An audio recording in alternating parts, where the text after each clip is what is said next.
తిరుమల ఎంకన్న లడ్డు మీద రచ్చ నడుస్తుంది తెలిసే కదా. ఇప్పటికే అన్ని పార్టీలు మీదంటే మీదే తప్పు అని ప్రాయశ్చిత కార్యాలు చేసుకుంటున్నారు. లడ్డును కల్తీ చేసిర్రని అందరు తిడుతున్న వైసీపీలు కూడా చంద్రాలసారి లడ్డు పవిత్రతను దెబ్బతీసిండని తిరుమల ఎంకన్న యాత్ర పెట్టుకున్నారు. ఇక వీళ్ళందరూ ఇంత చేస్తుంటే బీజేపీ వాళ్ళుండి నేనేం చేయకుంటే ఎట్లా అనుకున్నదో ఏందో మాధవిల తక్క ఏకంగా మంది మార్బలా నేసుకొని వందే భారత్ రైలెక్కి తిరుమల ఎంకన్న దర్శనానికి బయలుదేరింది. ఇక జర్నీల చిడతలు తాళాల గుత్తులు చేతుల పట్టుకొని ఇట్లా భజనలు కూడా చేసింది. అయితే అక్క పోకడలు చూసిన వాళ్ళ దాంట్లో చాలా మంది కొత్తగా నామాలు పెట్టుకున్న వాళ్ళకు నియమాలు ఎక్కువ అన్నట్టు కామెంట్లు చేస్తున్నారట.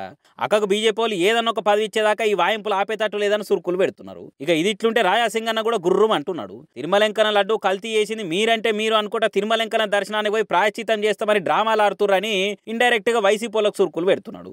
లడ్డూలో ఈ పందులు కానీ వేరే వేరే జంతువులు మొత్తం నెయ్యి కలుపుతున్నారు. ఆ మాట విని చాలా మంది బాధపడుతున్నారు.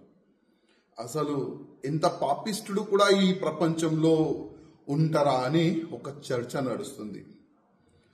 ఇవాళ ఒక న్యూస్ చూసిన ఒక టీవీ ఛానల్లో ఎవరో అంటే ఆ గుడిని అపవిత్రం చేయడానికి ప్రయత్నం చేసిన వాళ్ళు ఇవాళ లేకపోతే రేపు దర్శనానికి వెళ్తారంట.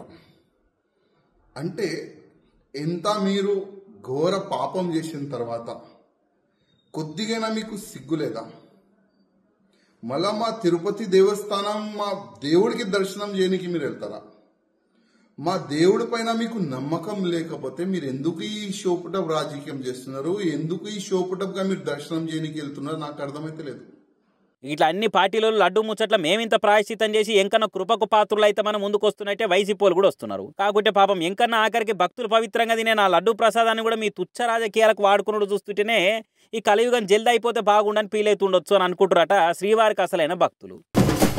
ఈ 2-3 వద్దుల సంధి ఏడ చూసినా దేవర ఫీవరే కానొస్తుంది ఈయనొస్తుంది. అందరేమో టికెట్ బుక్ చేసుకునే పనులుంటే ఇంకొందరు హార్డ్ కోర్ తారక్ ఫ్యాన్స్ ఏమో తీరొక్క రకంగా అభిమానం చూయించుకుంటూ వైరల్ అవుతున్నారు. ఇప్పటికే తెలంగాణ, ఆంధ్ర, బెంగళూరు, చెన్నై అంతటా దేవర ఫ్లెక్సీలు, పోస్టర్లతోటి యంగ్ టైగర్ మానియా కానొస్తుంది. పూలదండలు, పటాకులు, ర్యాలీలు, కటౌట్లకు పాలాభిషేకాలతోటి కలకలు ఆడబట్టినాయి టాకీసులు. ఇక ఇదంతా రొటీన్ అభిమానమే అనుకుంటే కొత్త కొత్త తీర్ల కూడా క్రియేటివిటీ చూపిస్తారు కొందరు.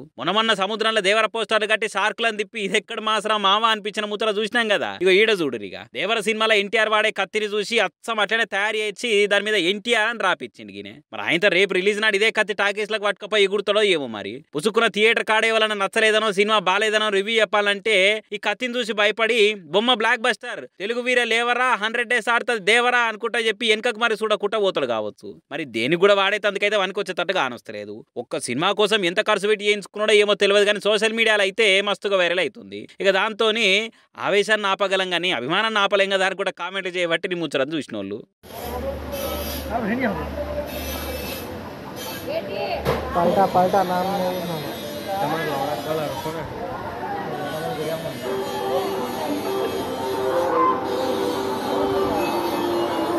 भगवान